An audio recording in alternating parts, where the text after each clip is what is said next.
Assalamualaikum warahmatullahi wabarakatuh. Perkenalkan saya Yusuf Kana, NIM 72114171181 dari akuntansi B 2017 dengan konsentrasi perpajakan.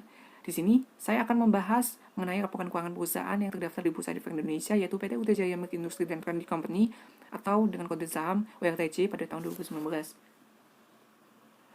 Terdapat 5 laporan keuangan pada perusahaan ini. Yang pertama adalah laporan posisi keuangan, laporan laba rugi, laporan perubahan ekuitas, laporan arus kas, dan catatan atas laporan keuangan.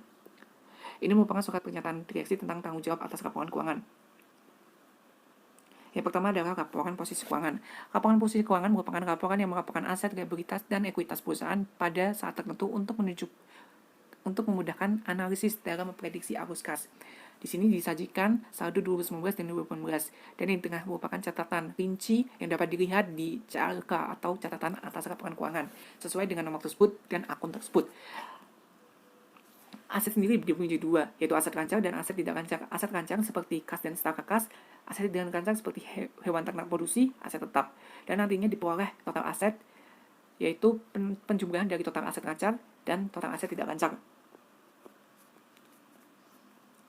Yang kedua adalah liabilitas. Liabilitas sendiri sering disebut dengan utang. Liabilitas dibagi menjadi dua, yaitu jangka pendek dan jangka panjang. Liabilitas jangka pendek seperti utang bank jangka pendek, utang usaha. Liabilitas jangka panjang seperti utang bank, utang pembelian mesin. Dan nantinya, total liabilitas diperoleh dari total liabilitas jangka pendek ditambah dengan total liabilitas jangka panjang. Selanjutnya yaitu ekuitas. Ekuitas atau modal. Modal ekuitas seperti modal saham, tambah modal setor, dan nantinya diperoleh total ekuitas. Dan nanti ditambah total liabilitas dengan total ekuitas. Selanjutnya adalah laporan laba rugi.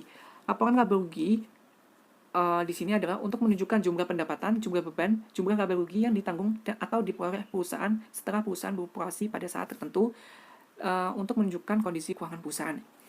Di sini terdapat penjualan, beban pokok penjualan, dan diperoleh laba bruto. Kemudian dikurangi dengan beban-beban dan diperoleh dari laba dari usaha. Kemudian nantinya juga diperoleh dengan laba sebelum pajak. Setelah pajak diperoleh dengan laba tahun berjalan. Kemudian terdapat penghasilan atau rugi komprehensif lainnya.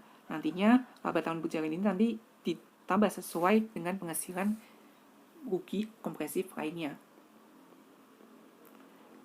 Selanjutnya adalah laba rugi yang dibagikan kepada pemilik entitas induk dan juga pemegang saham atau pemegang ekuitas.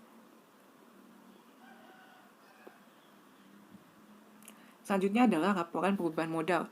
Laporan ini menunjukkan sumber dan penggunaan modal perusahaan. Dapat dilihat di sini terdapat modal saham, tambahan modal di store, kerugian pengukuran kembali liabilitas, cadangan khusus, ekuitas, dan kepentingan pengendali. Dan diperoleh saldonya seperti ini.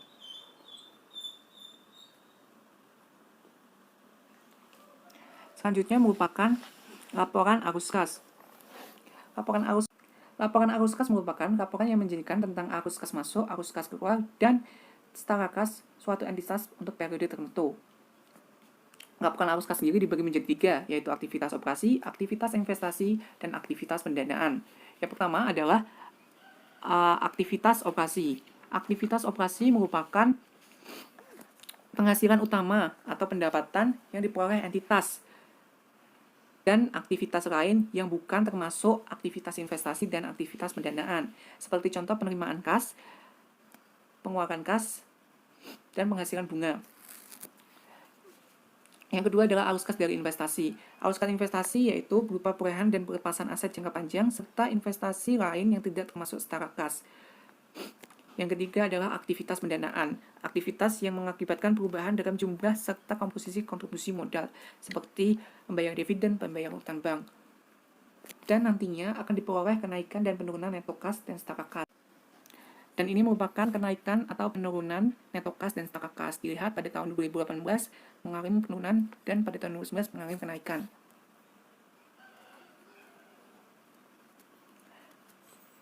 Dan yang terakhir adalah catatan atas laporan keuangan. Catatan atas laporan keuangan adalah merupakan catatan rinci atau penjelasan dari laporan keuangan sebelumnya. Jadi merupakan penjelasan-penjelasan yang belum dijelaskan pada laporan kekurangan sebelumnya. Mungkin sekian dari saya. Terima kasih. Assalamualaikum warahmatullahi wabarakatuh.